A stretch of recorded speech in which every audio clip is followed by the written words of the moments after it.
চট্টগ্রামের বোয়ালখালীতে দেশীয় অস্ত্রসহ 4 জন সন্ত্রাসীকে গ্রেফতার করেছে সেনাবাহিনী। ভোরে উপজেলার শ্রীপুর খরণদ্বীপ এলাকা থেকে লেফটেন্যান্ট কর্নেল মোহাম্মদ সালাউদ্দিন আল মামুনের নেতৃত্বে বিশেষ অভিযান পরিচালনা করে তাদের গ্রেফতার করা হয়। আসামিরা হল শহীদুল আলম, মোহাম্মদ জানে আলম নান্নু, জুবায়েদ আকবর, মোহাম্মদ মোর্শেদ। এ সময় মোহাম্মদ সালাউদ্দিন আল মামুন বলেন, তারা খরণদ্বীপ এলাকায় মাদক ব্যবসা, চাঁদাবাজি, অবৈধ বালু উত্তোলন সহ এলাকায় দীর্ঘদিন ধরে সন্ত্রাসী কার্যক্রম করে আসছিল।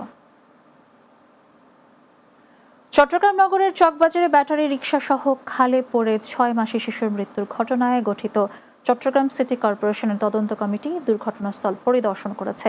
কমিটির সদস্যরা স্থানীয় বাসিন্দাদের সঙ্গে কথা বলেন এবং দুর্ঘটনার কারণ ও ভবিষ্যতে এমন মর্মান্তিক ঘটনা প্রতিরোধে করণীয় বিষয়ে মতামত নেন। চসিকের সচিব আশরাফুল আমিনের নেতৃত্বে 4 সদস্যের কমিটি গঠিত হয় গত মঙ্গলবার।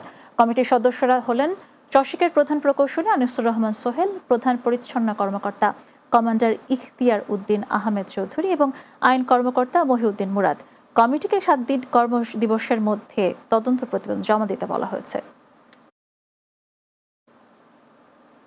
চট্টগ্রামের সীতাকুণ্ডে কুমিরা 1 নম্বর ওয়ার্ডে মধ্যম পাড়া ও মাঝামাঝি পাড়া এলাকাবাসীর উদ্যোগে 8ম বারের মতো ঐতিহাসিক তাফসিরুল কোরআন মাহফিল অনুষ্ঠিত হয়। তাফসিরুল কোরআন মাহফিলে তাফসির পেশ করেন সহায়ক মুফতি কাজী ইব্রাহিম, ডক্টর আবুল কালাম আজাদ বাশার, কামরুল ইসলাম সাইদ আনসারি সহ দেশ বরেণ্য বিভিন্ন ইসলামিক বক্তাগণ। তাফসিরুল কোরআন মাহফিলে প্রধান অতিথি ছিলেন বিএনপির সাবেক যুগ্ম মহাসচিব ও বিএনপির চেয়ারপারসন উপদেষ্টা অধ্যাপক লায়ন আসলাম চৌধুরী। এতে অতিথি ছিলেন বাংলাদেশ পুলিশের অ্যান্টি টেররিজম ইউনিটের ডিআইজি মোসলেম উদ্দিন।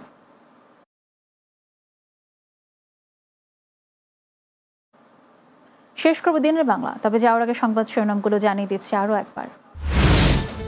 কাশ্মীর সীমান্তে ভারত ও পাকিস্তানের সেনাদের মধ্যে গুলি বিনিময়, ঘটনাকে উস্কানিমূলক দাবি ভারতের। রোমান ক্যাথলিক ধর্মগুরু পোপ ফ্রান্সিসের অন্ত্যেষ্টিক্রিয়ায় যোগ দিতে ভ্যাটিকানের প্রধান উপদেষ্টা, মরদেহে শ্রদ্ধা নিবেদন। নির্বাচনে বিশেষ কোনো দলকে সুবিধা দিলে জনগণ মেনে নেবে না বললেন জামায়াতের আমির, দ্রুত স্থানীয় সরকার নির্বাচনের দাবি।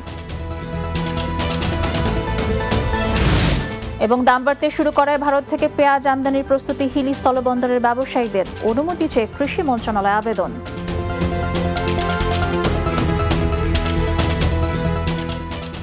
দর্শক, এই ছিল দিনের বাংলায়। আমাদের পরবর্তী সংবাদ রাত 9টায় রাতের বাংলা দেখার আমন্ত্রণ রইল। আর এতক্ষণ সঙ্গে থাকার জন্য ধন্যবাদ সবাইকে।